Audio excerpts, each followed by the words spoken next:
Now, you said that a lot of Southern rappers, in general, have taken kind of the Northern Cali style. Yeah. Yeah, And big time.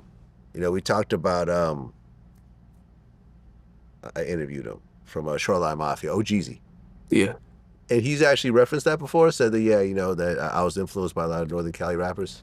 Yeah, something like that. Yeah, like he showed love. Yeah, I've seen him show, like, I mean, salute up north. Yeah. And I feel like in general, like, and I'm from the Bay, the Northern California rappers don't get as much kind of nationwide looks Yeah.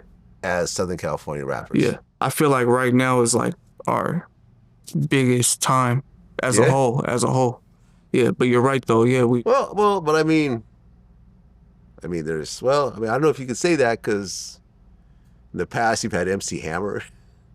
Oh, I thought you meant Northern Mexican. Oh, just Mexicans. Oh, that's what I thought you meant. Hold on. So let's talk about this. So, yeah, no, you're right in that sense. Okay, that's what I thought you meant. Because Northern California Mexican rappers, because people have always like, how come you only interview Sureños? And I'm like, because there's just more Sureño rappers that are like have bigger profiles. Unfortunately, I'm from Northern California. I go out of my way to support Northern Cali, but I also can't bring on someone that just doesn't really have a big following.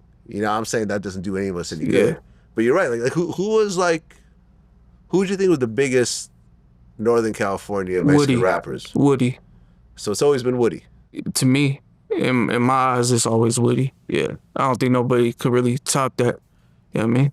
What was it about Woody do you think that really stood out like that? He's his bars first, so he's like real intelligent with the shit. You know what I mean? Like he really could put his words together, the wordplay. And I'm not from where he's from, but to my knowledge, he's really one of them boys out there too, So. Well, Woody was still very much underground. Yeah. He didn't have big radio songs and stuff like that. And social media, I don't think was really popping not at all, right? Yeah. But like, in Southern California, I mean, you can go back to, MC Frost. Mm-hmm. You know what I'm saying? Songs like La Raza and stuff like that. I mean, shit. You got Cypress Hill. Yeah. They were. I mean, Be Real was a Blood. Yeah. So he wasn't really affiliated with that, but they were still sort of. But they were still like Mexican. He's still putting on for the people. Yeah. Yeah. They definitely represented that whole lifestyle. Mm-hmm. But you're right, Northern California. But the way you were saying it, when I took the question wrong, you're also right the way you were saying it. Yeah. There's been huge Northern California rappers or black rappers. For sure, yeah. MC Hammer. Yeah.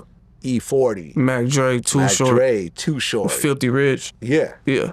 It's been a lot. Do you feel like it's just hard to get on? Yeah, I feel like we don't have a lot of, we don't got no labels out there. Empire, shout out Ghazi, but that's really a distribution label. But Ghazi really busts big moves for people though. But besides him, if you don't know Thizzler and Empire, I mean, there's really nowhere else to really get tied in with. But we're really known to have like that independent hustle. Yeah. We just don't got a lot of media places. We don't got Hollywood movies being shot in our areas. Like all those things, probably make it easier, So, yeah. Well, yeah, I mean, unfortunately, I feel like a lot of the real standout talents in Northern California end up moving to LA or New York. You know what I'm saying? Like, I remember trying to do my thing as a DJ in the Bay. And after a while, I'm like, this isn't going to work. You know what I'm saying? Like, all the dudes I'm looking up to that are doing all the hot clubs are living with their moms. And I'm like, nah, like, this is not what I aspire to. I got to do it big. And I realized in 2002, I wasn't going to be able to do it in the Bay. So I just up and moved to New York. Yeah, I always thought all your interviews were shot in New York. Yeah, I have a big studio in New York. Oh, okay. I lived there. Yeah, I mean, Vlad TV was essentially launched in New York. Okay, yeah. Properly. And I lived out there for 10 years. And then I moved to LA in 2013. So then the next 10 years were in LA, but I still maintained New York. Yeah. And that's the thing about the Bay is that there's really no industry. It's all independent. People got their own independent hustle with their own little crews.